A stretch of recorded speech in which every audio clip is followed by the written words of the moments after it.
Hi everyone. మా ఇంట్లో ఖాళీ కొత్తది చెప్పుల బాక్స్ ఎప్పటి నుంచో అర్మర్లో ఉందండి.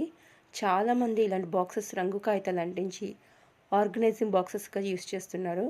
అయితే ఈ బాక్స్ ఖాళీగా ఉంచడం ఎందుకు అనిపించింది. దీంట్లో ప్యాకింగ్ సరుకులు విడిగా అర్మర్లో ఆర్గనైజింగ్గానే పెట్టుకున్నాను. అయితే ఇందులో పెట్టుకుంటే ఇంకా ఆర్గనైజర్గా ఉండిద్ది అనిపించింది. ఇందులో పెట్టుకున్నాను. కానీ ఇవి ఏ రంగు కాగితాలు వీటికి అంటించలేదు. ప్రస్తుతానికి పెట్టుకోవాలనిపించింది, పెట్టేశాను. కానీ బాగుంది. ఏమైనా కావాలి అన్నా చక్కగా బాక్స్లో తీసి అందులో పెట్టుకోవచ్చు. చూడటానికి కూడా తీసి యూస్ చేసుకోవడానికి కూడా చాలా నచ్చింది. కిచెన్లో మనకి కావాల్సినట్టు పెట్టుకుంటే మనకి కూడా కిచెన్లో ఉన్నంతసేపు ఇష్టంగా స్పెండ్ చేయాలి అనిపించిద్ది, ఇష్టంగా వంట చేయాలి అనిపించిద్ది. నాకు నచ్చింది ఈ బాక్స్ని. నేను కూడా ఖాళీ టైంలో ఏదైనా రంగు కాగితాలు అంటించి చాలా నీట్గా యూస్ చేసుకోవాలనుకుంటున్నాను.